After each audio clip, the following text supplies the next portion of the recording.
everyone, this week on Around the Coin, we touched on a few topics and then covered the new launch of Around the Coin 2.0. It's a complete rebranding, redesign, restructured podcast. And towards the end, Faisal discusses what that means and what our future is for this podcast, which is exciting. Basically, growth is the underlying factor. A couple of the topics that we touched on were Apple Watch. Brian released proprietary news that he had been testing out for the last week, the Apple Watch before its release date of March 8th, I believe. We talked about Google. We talked about Google's acquisition specifically on ISIS. And then we talked about marketplaces. We talked about why the different structure of independent contractors affects marketplaces and the recent class action lawsuit of Handy.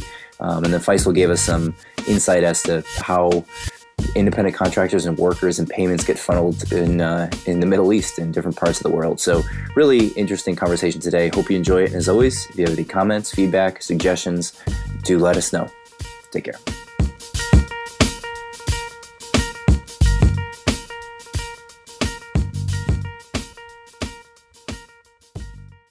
All right, guys, here we are at another episode of Around the Coin today. It's Brian, Faisal, Mike, myself here. Gentlemen, how are we doing? Very good. How are you? Good morning. Doing good. Good. We're all touching in from our home bases in Santa Monica, Orange County, and Pakistan. Is that correct? I believe that is. Today, we're going to do a little bit of a shorter episode and a little bit different this week. We're going to touch on a few topics. We have 4 listed that we discussed pre-show, and then we're going to discuss at the end of the show how we're transitioning or how we're expanding, revamping, rebranding, whatever you want to call it, the podcast. We have a bunch of projects we're working on to take Around the Coin to the next level, and we're going to kind of open source those and discuss those before we release them. So I look forward to it. It'll be really exciting this year to take it to the next level. And Faisal, I just want to thank you for taking a lot of the first charge on a lot of the rebranding work and how we can get the word out there. So he's leading the charge up the hill, and it's brilliant. Yeah, it's awesome. And as always, if you have any comments, feedbacks, things you'd like us to talk about, don't hesitate. We're all very easy to get a hold of. Brian, do you want to kick us off with sort of the Apple discussion that we were talking about? Yeah. Well, actually, let's start with Google, right? So Google acquired the carrier-based payment platform formerly known as ISIS, unfortunately. The name got rebranded to Softcard, and it is essentially a secured element-based carrier phone NFC system. And it had some great early traction because the carriers threw a great deal of money in getting early adoption. There were places in Utah, for example. I had just come from Utah, and one of the reasons I was doing field research out there was because Softcard ISIS had promoted it very aggressively in that state, and there's high adoption and high usage still for the old Softcard product, and now a tremendous usage for Apple. So acquiring Softcard ISIS for Google and Google Wallet, what does it mean? I think essentially what it means is that we now have Google and all of the carriers on one sort of page, if you will. Prior to that, they were antagonistic to each other. Google was going down the road of host card emulation, which essentially cut around the secured element platform that was being used. And the carriers were not so friendly with Google.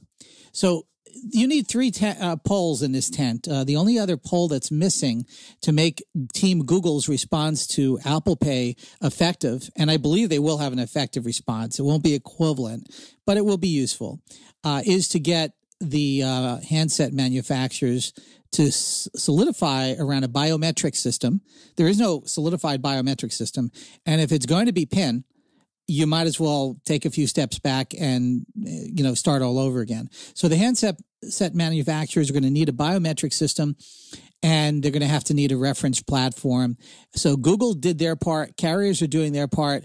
Now we got to look at Samsung and everybody else. Samsung's going off the farm a bit with their acquisition of Loop Pay, and it will be questionable whether Samsung Pay will come under the same infrastructure. The reason why a unified approach is necessary is a fracture among Team Google can create befuddlement and confusion within the community of Android users. And it could also create some confusion at the operator cashier side at merchants.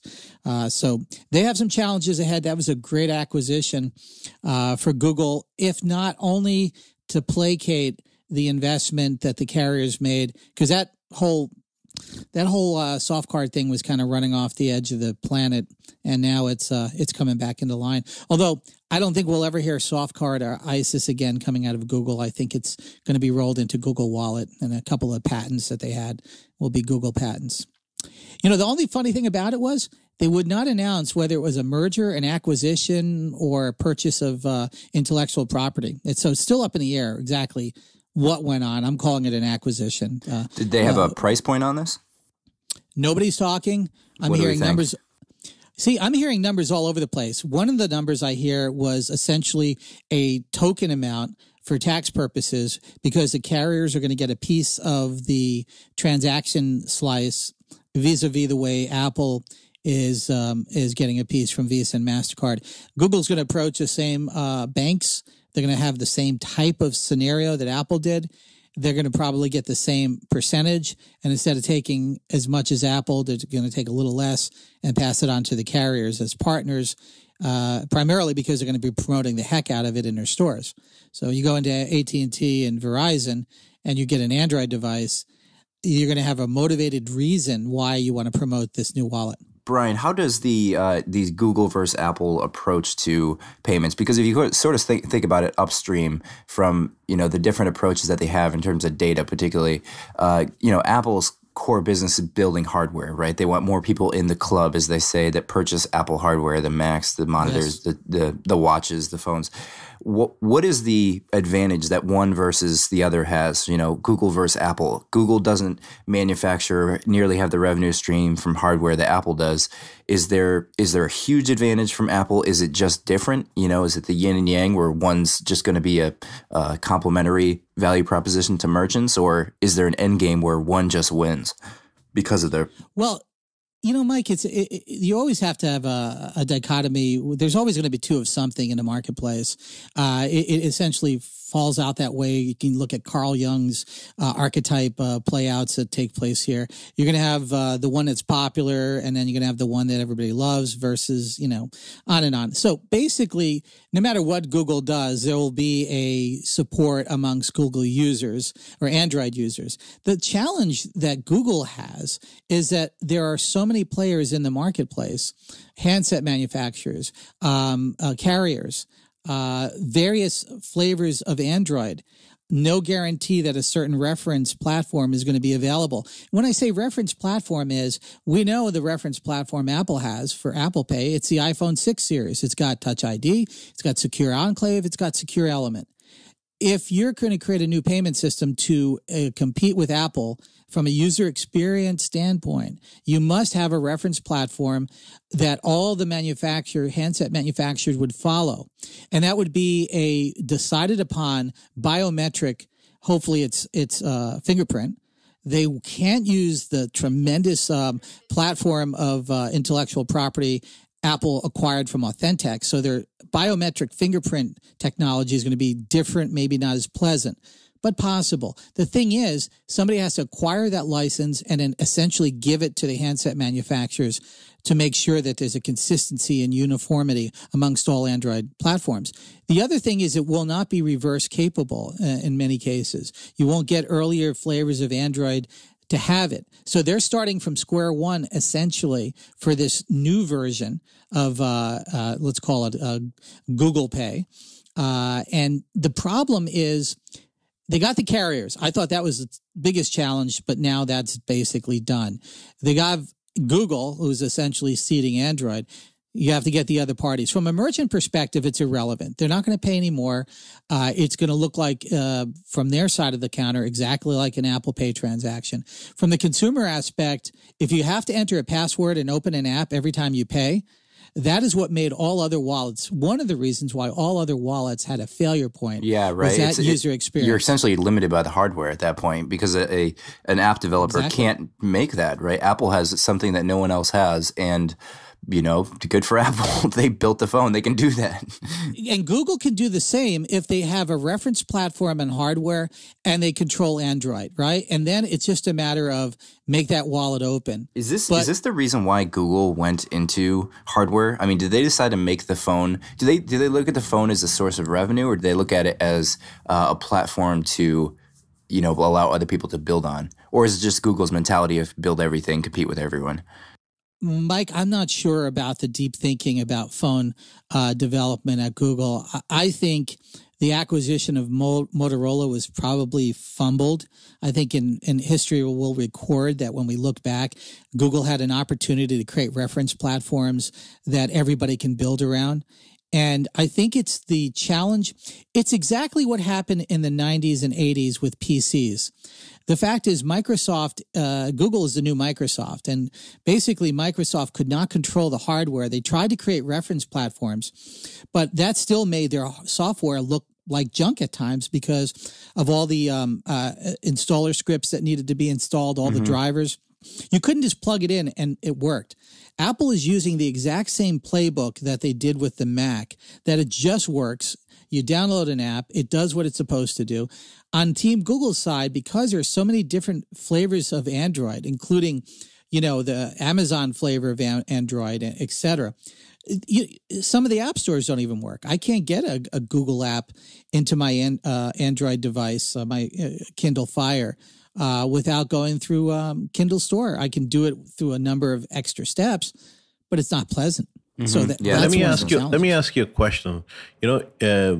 Think of it like the SSL. It's something that can be inserted into any device. Do you think eventually we'll have a payment system that's secure, has the secure element and tokenization aspect of an SSL somewhere? Faisal, that's absolutely brilliant. That's exactly where we're heading. And when a lot of people get mad that Apple has got a closed ecosystem, they're not really understanding what Apple's truly doing. They're using an open standard called NFC. They're using an open standard called tokenization, available to anybody who wants to tokenize. They're using all the other encryptions and secured element, which is pretty much an open standard. I mean, you don't open your encryption up to people, but you can use the same components that Apple has. You can also make a secure enclave. That's built into the ARM processors. You can make this sanctified system within the ARM processor on Android, but you have to let the software be built around it. You have to demand that the reference platform from the hardware manufacturers match it. And then you have to create that experience so it all works simply and brilliantly. The thing that makes it so magical, when I've done, I told you guys how many observations, I won't say public, how many observations I've made of people using Apple Pay. But every single time there's a smile on their face. The screen just lights up when you're reasonably near an NFC terminal. And then you draw your hand closer and you get the ping and the vibration and it's done. You're not touching anything else. It's a one-handed swift ninja-like motion. It's beautiful. And is there any way you can see, does Apple have a way on the phone where you can see all the different locations to accept Apple Pay? It seems like that would be not at all. Worthwhile. Not at all. Yeah. Yeah. Well, I draw the analogy to the one-click checkout that Amazon had, Exactly. But everyone said, oh my God, everyone's dead. They've got the one-click patented and everything else. But, e-commerce still lives on. Millions and billions of transactions are done. You know what blow your mind here? Guess who licensed the one-click from Jeff Bezos? Literally, Jeff Bezos is on that patent. Yeah, I saw that. It was way back. Apple's own iTunes store is licensed, and Apple's website is licensing every time you click on something in iTunes or Apple Store, Apple's paying a royalty to Jeff Bezos. And a lot of people don't know that. Apple is paying the license fee for one click. But, it didn't end. But let me tell you, one click on Amazon is so freaking addictive. Does this literally go to Jeff Bezos' bank account or does it go to Amazon? I think it's Jeff. I think he gets Jeff, definitely. But it's his name on the patent. It's pretty amazing. I think that Apple does have a head start but I feel that, because of the opportunity in the entire ecosystem is so huge, I feel that, an alternative system not just one, many systems will come in play, and they'll eventually, be agnostic of the hardware and still have the same simplicity of what Apple is doing right now.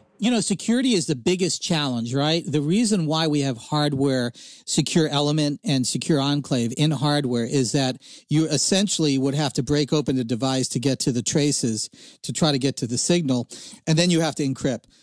The problem with a complete software or cloud solution, the things that others wallets tried to do, Square, PayPal, all these others, they're open for much easy hacking. Venmo had a problem. I can tell you, I won't share anything that's not been publicized, but I can tell you if there's a mobile wallet, it's been hacked. Some people get caught at it and it gets publicized, and some don't. And that's an issue. Apple. Tim Cook and Apple under Tim Cook's tutelage has been amazing because he's really taken the narrative down to privacy and security when it comes to payments. And that narrative did not exist in the payment disruption era of 2012. I mean, we were giving out our ID to anybody who had a wallet or anybody had a cloud type of system. And now Apple's coming back and saying, well, yeah, you can still get payment credentials, but you're only going to get a one-use number if you're using it within an Apple Pay environment. There's no doubt, Faisal, you're absolutely right. There's no doubt that there's going to be competing systems. Certainly, Apple designed it that way. They could have chose to go a proprietary path, and they could have gotten adoption, probably slower, probably not as vibrant with zeal. But because they chose NFC and because they've chose to use tokenization on the in-app purchases, basically anybody else that wants to challenge them can use that same infrastructure. But I warn them, worry about the user experience, worry about the time and motion studies, worry about the mental state somebody has to be in when they're using your system. Because the one thing you don't want to do, and I've seen this happen, is you don't want to create a system where it can do a transaction accidentally, unintended, or not very clear to the user. Yeah, that'd be absolutely terrible, especially at that scale. Can you imagine? Oh, that'd be rough. Yeah, they seem to figure it out. And obviously with the watch coming out soon, that'll be a big advent to the platform, is just having another means to it. What do you guys think? March 9th, Tim Cook on the stage. What do you think we're going to hear?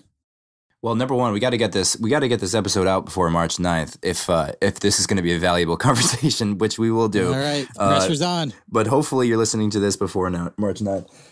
Faisal? So I think the first thing is that, we are definitely going to be seeing a device that had a very singular function to be multifunctional. That's what Pebble did. And I don't know if you noticed that the Pebble 2 is also being launched and had an amazing records. Broke all records. It's amazing. So, I love it. And today Huawei launched their new watch, which is pretty darn cool for a Chinese company. Pretty darn cool. I think it's amazing. So I think all the millennials and, quite a few people, including myself, I took the watch off because, just didn't serve any more purpose in, telling time, and the mobile device was good enough. But now if the watch can offer ancillary services that really do matter and can connect with me on a more personalized nature, I think it's you're going to see a whole new revolution. It's just like the iPod coming back again, I love it. That's a good analogy. Mike, what say you? I mean, what about you on watches? My biggest stance is I'm so skeptical. I would say I'm on a more skeptical spectrum here because I do believe they're just truly a fashion statement. Especially now, I think the value of a watch has almost just completely disappeared. People don't look at it as or I should say the pragmatic value of the watch. I don't. Sure. No one I know wears a watch for the purpose of telling time. Which the whole point of the watch was invented. So now what's left? Now right? It's a statement. It's a fashion statement. It's a statement. It's a fashion statement. I mean, if you're wearing a Rolex or a Vacheron Constantine, it shows that you've achieved something in society.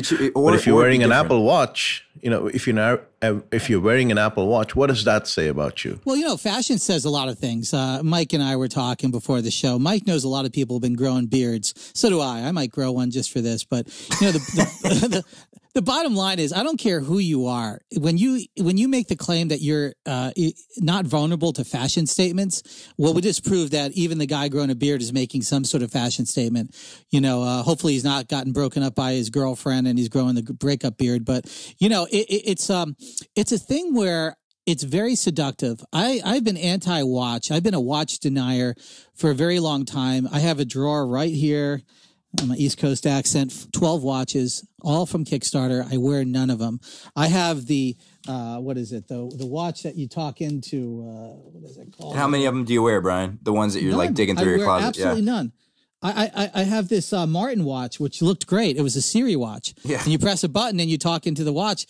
And my wife, she loves me and everything, but she goes, "What in the heck is up with you and supporting all these watches?" So I think you just give each one potential, right? You're like, this one might be different.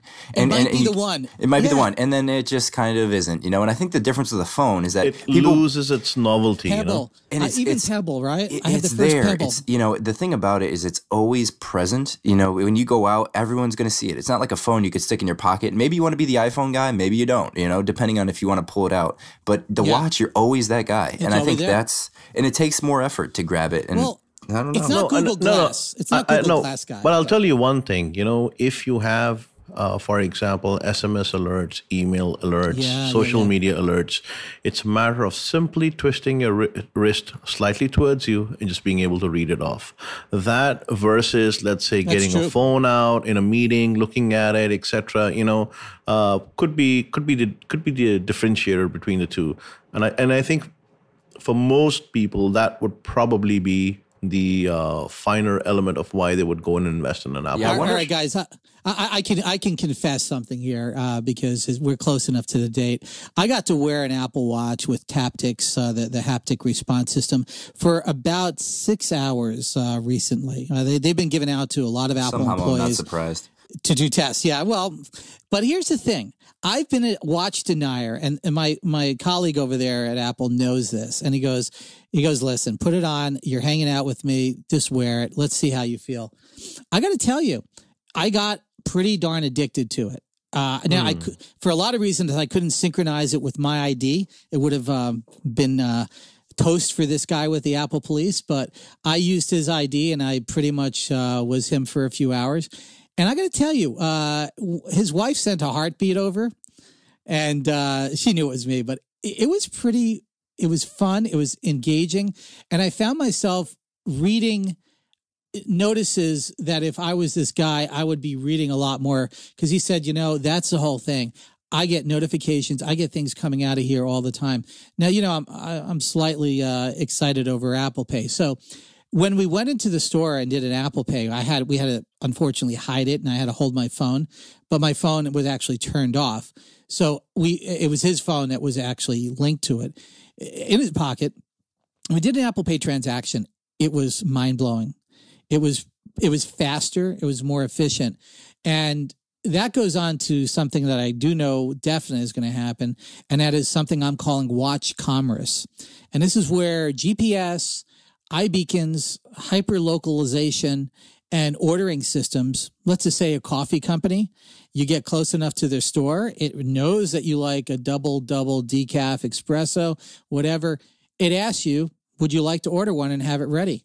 If you say yes, you just press a button, and it will tell you when it's ready to pick it up and give you a clock timer. The one thing that I like about the new watch, and I think someone will eventually make an application for it, is the actual physical meeting with someone. I meet you in a coffee shop, it's been theorized for many, many years. They've tried it, but an actual way of me being able to get your contact details, you being able to get mine, you pop it up, I click, I see your LinkedIn invitation, I click right there, connect it, So that is something that would be very, very cool to have. Just be able to walk into proximity with someone, be able to exchange the electronic equivalent. Let's build the electronic equivalent of all the social media contacts, and I can choose what to send out to you, and you accept it and so forth. That was Bump, right? Bump originally tried to do this exchange. Bump was fantastic. I loved it, but it was nerdy. The thing is, why has nobody filled that vacuum of being able to easily exchange data on some kind of known, transfer mechanism? The two things that are not universal worldwide, surprisingly, happens to be calendars and happens to be contact information. Everyone has it different. I mean, I've talked to people, who use Microsoft and Google and their own calendars, and it's just a mess trying to synchronize everything. Same thing with contacts. You have your contacts in Google. When you bring them into Mail or contacts into Apple or what have you, they all get lost, and they've got additional fields, etc., and so forth. It is such a mess. But that thing has not been. It's not homogeneous. It's heterogeneous environments, and it's very difficult to connect. So then you have large ecosystems like LinkedIn, which is a pretty good trade-off, if you will. If I'm connected to your LinkedIn, chances are I'll get your email. I'll know who you are, which is very important for me. There'll be a picture for me to look at, and more importantly, I'll probably get your telephone number and what have you. So that is a trade-off that I would accept. I wouldn't do that with Twitter. I wouldn't do that with Facebook. I wouldn't want to share my Facebook with you, but LinkedIn I could probably do. So why don't we see companies like LinkedIn create a local component so that if I'm standing in front of you at a trade show, I can just beam something to you, and I don't care how it's done. I mean, why is that not there? I guess hardware, the hardware was missing, and now I guess they'll eventually have things like Apple Watch, and because LinkedIn runs as an app on most of the phones, so hopefully they'll probably come up with a component that would allow you to do that. Absolutely. Brian, I do remember them acquiring. Who did they acquire that did this? Was it Bump, or they acquired Card Munch? That was Google. Google acquired Bump. Yeah, I think Bump kind of fell. LinkedIn acquired Pulse, which is their news aggregator. Yeah. I thought there was something that allowed them to do. Somebody's probably listening, thinking, I know what it is. No, I don't remember. Yeah, but that's a good point. Social CRM. Yeah.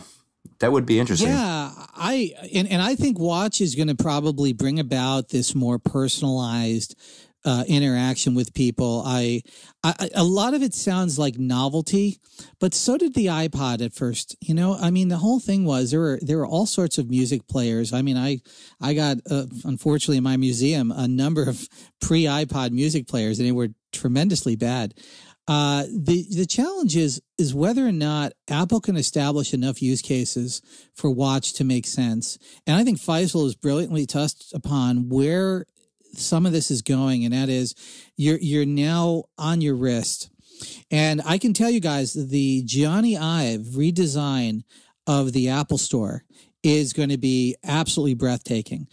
My insiders are telling me, and I could talk a little bit about some of the peripheral of this, is that there's going to be a Chipotle-like burrito building of your watch. You will buy the base unit, and then there will be this exhibition area, almost like an exhibition chef. They'll start putting it together. Kind of reminds me of purchasing a car, customization. Right? Like a car, exactly. you buy the base model, but you could get the next level up. You could get, AC, power locks, power windows, yada, yada, yada. There's over 7,000 combinations, my understanding right now, of Apple-based products to customize the watch. Different bands, different styles, different colors, different sizes.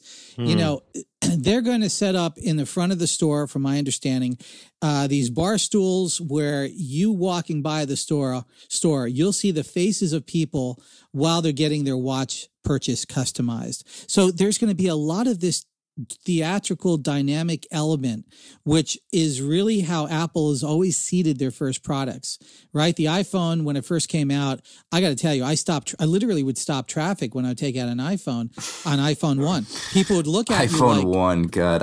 Can we bring back an iPhone 1? I want to totally. I got one right here. Of course you do.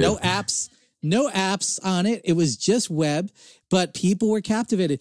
And I got to tell you, when I used to do a lot of music back in the iPod days, when you would whip out the white headphones, iPod 1, iPod 2, people would literally get their breath taken away. I mean, you'd be at we've certainly evolved past that. Well, yeah. So what's the next thing? My feeling is, just like you guys were saying, you can't hide the fact that you have a watch on, and it becomes a statement piece. It becomes your beard of choice. Fashion is always going to be nebulous. It's always going to be trending in and trending out. Apple recognizes that, and they have a migration, and that is, you might want this watch band combination today, but next month you may want a new one. Now, you could go and do it yourself, but wouldn't you want one of our Apple Pay our Apple Watch experts do it right there? And they have this little stand where they're doing it. It's, it just looks like something is going on. Now, I can't say that this is going to be released on March 9th. I do know that Johnny has completely reconceived the buying experience within the Apple Store. It's going to look different. The Genius Bar, the whole thing, the way you interact with the Genius Bar, the prioritization, and Apple Pay is going to dramatically change that. And watch how they display it and how they sell it. I'm going to go on record. 1 year from now, we're going to look back on the way Apple retailed watch, and we're going to be blown away how that has impacted the retailing of almost everything. Yeah, I don't really enjoy speculation in a way, because it's almost like we're trying to, predict the effect of something before anything is released. It's rarely are you right for any useful benefit. I don't know about that. We'll see. Yeah, I mean, if we were trying to, how can you even predict? We're sitting here before the iPhone is built saying, what could be the effect of the iPhone? And, iPhone 6 is, you couldn't even. What you can do? You can look at it this way. Apple is brilliant in touching the pulse of people's heart. They don't sell by technical specs. People don't know what the megahertz or how many cores are in their processor of their iPhone 6 Plus. They don't care. The people that are buying that care about its endpoints, the user experience, and what it's doing for them. The form meets function, That's it. And again, this is an Apple. I love Apple, but I'm a watch denier. I mean, I don't want to wear another piece of junk on my wrist, but I wind up buying them in hopes that something will spark me to do it. I pretty much feel that prior to this, I was on the edge, having it on for a little bit. I saw it up at the announcement, when Tim announced it. I didn't get to touch one that much, but to actually wear one and to feel what it's like. I got to tell you, the Taptic thing is probably the most underestimated brilliance of this. It's just like Pavlov's dog, right?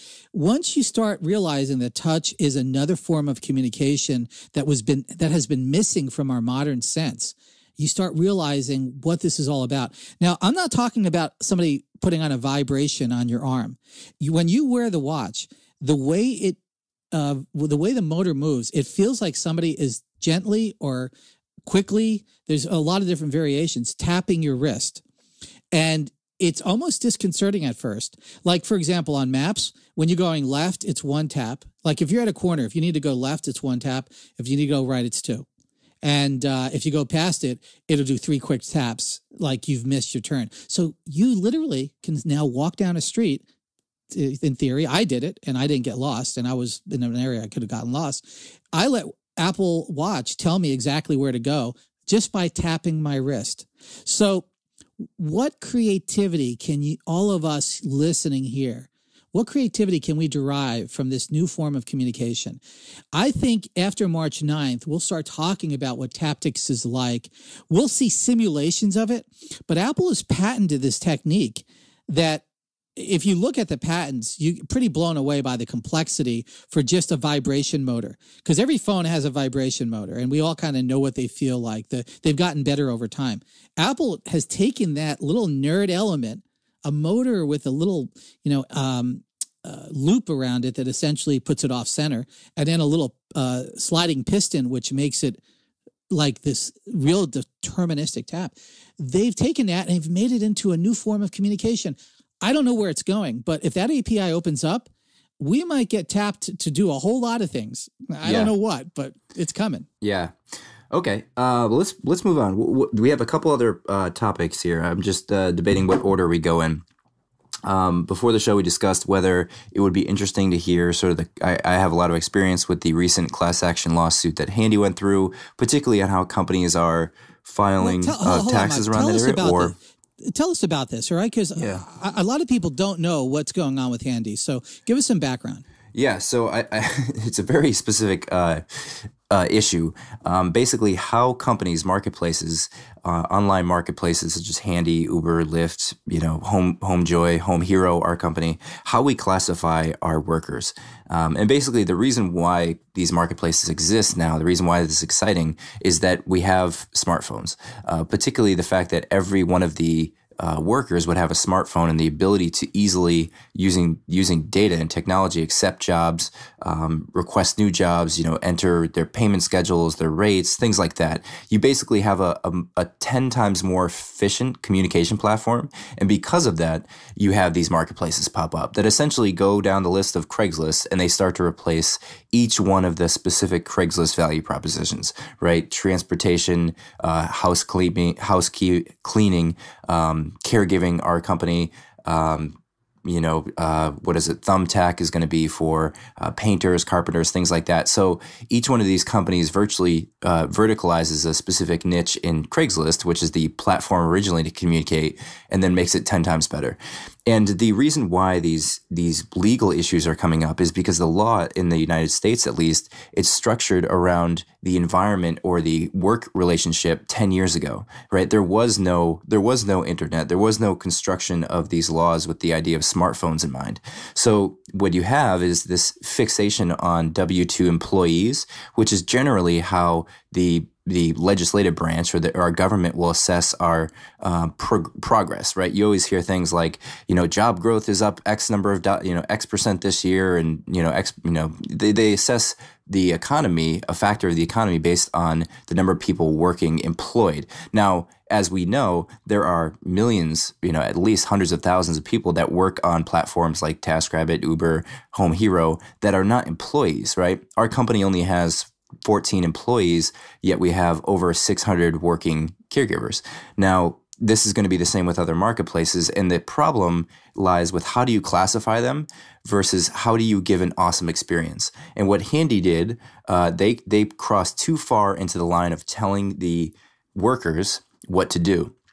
Now, the IRS has issued what they call a 20-point checklist, and this is sort of the holy Bible on how to assess whether a person working for a company is an employee or an independent contractor. And it says things like, the company can't tell the person that they have to be at a job, right? It has to be optional. They can't tell them exactly how to do their job. They have to come in with their own expertise. So when you go down this list, Handy virtually took the stance that we're going to deliver a better experience, / it could have been a little bit of carelessness or ignorance around those rules.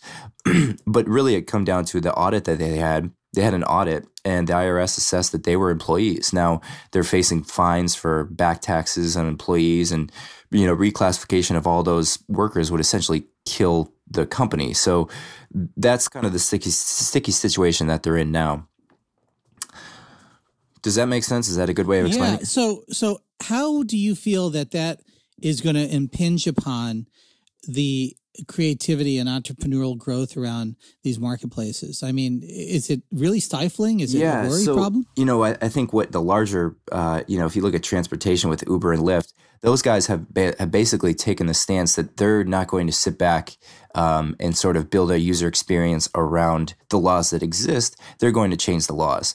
And they have done so successfully. In most states now, there have been ratifications or changes to the laws from Lyft and Uber, which is amazing, right? Because they have the communication platform that everyone could sign the petition.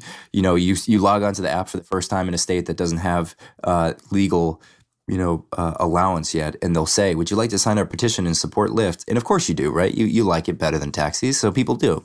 And I think that's the magic. That's how you actually make change. And use the benefit that you have as a technology company to harness all of those people, right? We could send a push notification out in HomeHero and have 1,000 people respond supporting a change. For instance, in our segment of the legal issue in California, it's called AB 241, which is a regulatory. It's a law, basically, to say that you are an employee under certain conditions or you're independent contractor on other conditions. So we're just very aware of that. And there's been recent, which is fantastic for startups and sort of the environment of it. There's been recent meetups. There's a Facebook group. There's a lot of awareness around doing things preemptively before you have an audit from the IRS. Because a lot of guys like myself, we haven't been through audits, so I don't quite know what to expect. So you just have to read up and do preparation before it happens. We sort of think of it in our company, at least at HomeHero, is that everything that we do when we take I-9 form, W-9, all the legal aspects, the things that we say, the things that we show in our videos, we all have to tell a story, right? So imagine you sitting there in front of an IRS auditor and he's saying to you, I think you guys owe, $10 million in back taxes. And our story is, okay, this is why we did it this way. This is our stance. This is what we did at different times. And that's how you kind of manage the weeds there. So do you think that some of your colleagues are making business decisions that are hampering their potential reach and growth because of this sort of regulation? Fortunately, I think that maybe out of ignorance, maybe out of confidence, companies generally make have a stronger influence on, or at least the company product decisions will be around having a better user experience. So let me give you an example. So, Handy, for instance, when they go into a house, they tell the cleaners that they have to arrive 15 minutes early, right? They have to clean off certain things in the house. They have to leave a little card that says, Handy cleaned your house, leave a review. Now, these things, if you were going to interpret them from this 20-point checklist, one of the things they say on there is, in terms of timing, you cannot tell your workers when to get to a job. They have to basically set their own hours. Now, you could interpret this different ways, but Handy, I think, was on the more lacking the preemptive strategy. I think they kind of just did it out of, this is the best possible user experience. We're just going to throw the independent contractor label on them, and then that'll be that. But I think you have to really come at it with having a story ahead of time instead of getting hit with, the audit like they did. And now there's a lot of mucky waters that they're in. I see. So, will this terminate at some point? Would you think there will be a point where one could look back and say, okay, this is how the format needs to be. This is how we can build these marketplaces and feel confident that there's success. I definitely take the more libertarian stance around a lot of the independent contractor relationships, especially now with the advent of these marketplaces, is that you now have people who can set their own schedule. They can work what they want. They set their preferred rates. They're basically doing all of the things that a perfectly efficient marketplace would do, right? When you have arbitrary constraints on income levels, such as minimum wages, overtime wages, these sound great. They sound great, right? You can make more money. Everyone makes more money. But what happens is that this money comes out of the employers, right? So when that happens, it creates limitations in the market. People sit at home and they don't work because families can't afford, in our case, to hire the hero or the caregiver. So, I mean, a lot of that is going to be the U.S. regulations. And I would love to, dig deeper into international regulations and see what they do, because I think there's a lot that the U.S. could learn. I don't know, Faisal, if you have any experience around that, or have any, when you hire a painter, for instance, are they employees of a company always, or are they all independent, or? All independent. Usually all independent. Labor laws are very weak in my part of the world. I mean, you can get away with a lot, sadly, but the kind of problem that you're right now explaining just doesn't apply into my part of the world. So, Faisal, looking at cross-border payments, right? Let's just say I was in Pakistan and I wanted to receive funds from somebody in the United States. What is the most basic, typical thing the average person in your area is using to receive funds? Banks. So all the inward remittances that usually come in at the banks. So basically, you would either get a notification, hey, you received money, you can go collect it from any bank branch. And that's what you would do. You just go to any bank branch and collect it. Or it would get directly deposited, credited into your account. And the one thing that we have, which is unique to the entire 220 plus countries in the world, once the money comes in legally, there are no taxes on that money. Period. Yeah, that's what I was going to say. So what is the piper that must, what's the funds that somebody must pay, let's say to receive $50 into Pakistan? What's somebody paying for that? Well, no one does $50. I mean, that's what I would. It is. So I told you, I even wrote an article on this thing, what I would call something called small value remittances or small value transfers. The floor right now stands at about almost $200. It is almost impossible to make a transaction for $150, $200 and not be charged something less than, let's say, 10% or something like that. So unless you're willing to pay that price, fine, you can do it, but it's just not economically feasible to do so. Go ahead. Let me tell you this. There's an interesting kind of effect here too. I think within independent contractors in the U.S. in terms of how the payments work. There is in 2008 there was a Housing Assistance Tax Act, and the purpose of it was now it has absolutely nothing to do with housing. It's kind of funny that they even came up with this act from that. But what it does is it's meant for companies like PayPal, payment processing companies such as Visa or MasterCard, and third-party payment processors, Amazon, to report payment transactions on behalf of retailers. So what the government was afraid of is that there was online e-commerce sites that were taking money and not recording it. So they developed this whole new form called the 1099-K. Now, that's different from the 1099 MISC. So the MISC has been the traditional form of reporting independent contractors. And in 2008, the K kind of came about. Now, what happened interestingly this year is that for the first year, marketplace companies all started using K. Now, the difference here is that when you use K, you have to make at least $20,000 on your platform doing the service of the platform. So if you use the example of Lyft, there has to be a driver who makes over $20,000 and more than 200 rides in order for Lyft to report their income, because Lyft is taking. So here's the key part of the payment aspect. Lyft is considering themselves a payment processor. They're not even considering themselves a transportation company at all. So they're just saying, okay, we're just a payment processor. We're an online e-commerce store. Law, IRS. All we do is we process payments and send them out. We're just a communication platform, which has been a big difference because.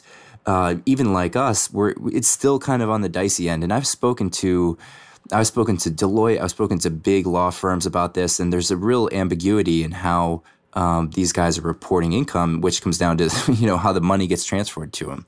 So it's a changing market. It's still a lot of unknowns. Well, the thing I find fascinating is I'm doing a lot of hobby projects where I'm employing people around the globe. I have people in Pakistan, in India and other parts of the world, and getting them small amounts because they're doing kind of minor things. Unless I'm on a marketplace platform like say Fiverr, there's really no effective way to do it.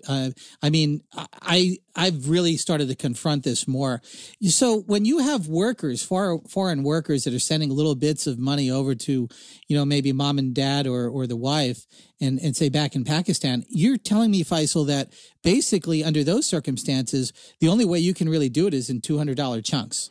Well, otherwise, like I said, it's not economically feasible. So what a lot of people do is they aggregate payments, and they aggregate payments to such an extent, and then they, sort of bring it back home and so forth. But I could talk about this on the next show, about small value transfers. That's kind of why I'm opening this up. I got one last question in this.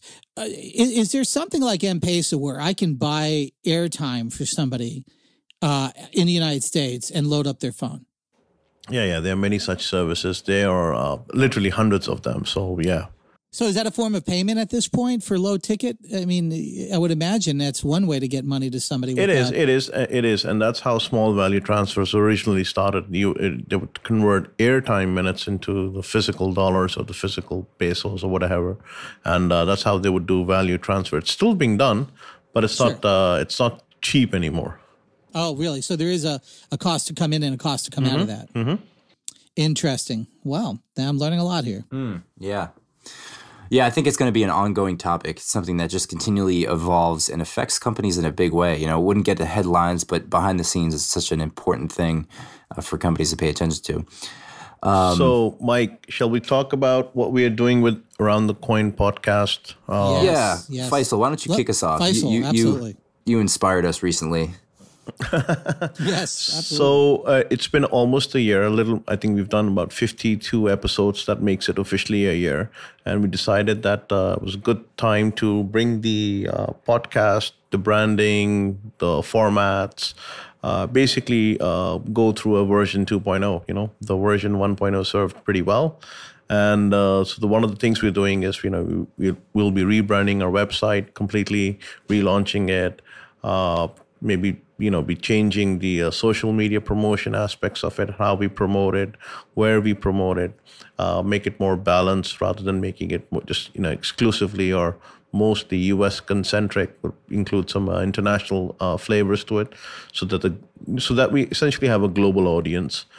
And slightly extended out, because if you look at it, we are mostly about banking, we are mostly about payments, but we're a lot about fintech as well. We're a lot about entrepreneurs, we're a lot about startups. So maybe, give it a slightly broader aspect. And that's the whole initiation that we've started. Hopefully it'll take about 30 days. By the end of March, we should be able to finish it. And, and then because our goal is to become one of the premier fintech, banking, and payments podcast in the world. And to do that, obviously every now and then you got to shed your skin and, reinvent yourself, revitalize yourself, and so forth. And that's essentially what we'll be doing. Hopefully increase our, viewer base by 10 times or whatever. I don't know, listenership, I guess. And get more engaging with our audience. I mean, we do have engagements, but we would like to get more engaging. Be able to have an ability to interact with our listeners, the questions that they have, the comments that they have, and not just sort of pay. Give it their due attention and do address them online. Maybe have a Q&A session every now and then. Absolutely. I really want to extend that. I have come to know so many of our listeners. They interact with us. They interact with me. I've been pulled into conversations, and I'm always surprised at the depth that they pull out of the show. A lot of times maybe we just might say something off the cuff or along the way, and they'll pull out a lot of detail that perhaps we don't even notice. A lot of feedback we get is entrepreneurial based. They're startup founders. And I do find myself talking to startup founders because it's in my DNA. And I know Mike and Faisal, you guys have the same feeling. But they really appreciate this feedback about not going down the uncharted territory unless they really understand that they're going down an area where there's a high chance that there's really going to be very little return. Obviously we talk about payments, and I try to advise payment companies not to make, the mistakes that obviously some very well-known payment companies have made over the last years. And Mike is here. Here we are, a guy that's trailblazing the whole marketplace concept and opening up new territories and challenging a lot of existing. And I think there are future marketplace entrepreneurs, future payment entrepreneurs, maybe cross-border entrepreneurs that are listening to us right now. Tell us what you need. Tell us what you want us to talk about, because the bottom line is nobody has written a final chapter on any of this. You'll hear me talk a lot about Apple Pay. Apple Pay has opened up the largest entrepreneurial opportunity since there has been Apple products. I go on record saying that. Marketplace opportunity, cross-border opportunity, Bitcoin. We want to talk about it more. We want to have you as a guest. I mean, my bottom line is we don't call anybody's baby ugly. We will give a very honest assessment of things that you're doing or want to do, but we can literally do a live clinic if you'd like. And and I want to say one thing that, people must understand that we are taking a very valuable 1 hour of our lives, well, more than 1 hour actually, every weekend. It's now literally become a ritual. And we do this on a volunteer basis. We don't make money off it. We put our own money into it. People have said, why can't we have the show for 10 minutes or 15 minutes? Well, I guess in 10 or 15 minutes, you really can't get into the depth of a subject. It'll be very scanty knowledge that'll be shared. It'll be very shallow. But with the full hour, we really can go touch upon a subject and be able to explain it and so forth, and even discuss it or debate it. So I think, we are spending a lot of time. We really would, I guess what I'm trying to say is we really want others to let us know that, hey, I like your show. This is what I think is right with it. This is what I think is wrong with it. Here's a suggestion. Interact with us. We are all open. We all make mistakes. So, there's no harm and we're not, and don't be shy. Even if you're a startup or even if you're a newbie, don't be shy. We all started as noobs in the first day, Yeah, absolutely. I'll double on that. Absolutely. And none of us are infallible. I mean, I get it wrong. Yeah. We all get it wrong. We want to be updated. We want to be called out on things that we've been inaccurate about in the past shows, and certainly give us some accolades if we have been accurate in moving along. I mean, our job is to try to open and inform, and we really, in this new revitalized version of Around the Coin that Faisal and Mike is champion, I think you're going to see this much more interactive relationship with our audience. We're going to call it 2.0. 2.0. Absolutely. There you go. ATC 2.0. Cool. All right, guys. I really enjoyed this one. And obviously look forward to ATC 2.0. Absolutely. Next week will be a fun show. We'll get a lot to talk about. So stay tuned, I think. Yes, sir. Have a good weekend, gentlemen. Have a great one. See you guys. Take care. Bye-bye. Bye-bye.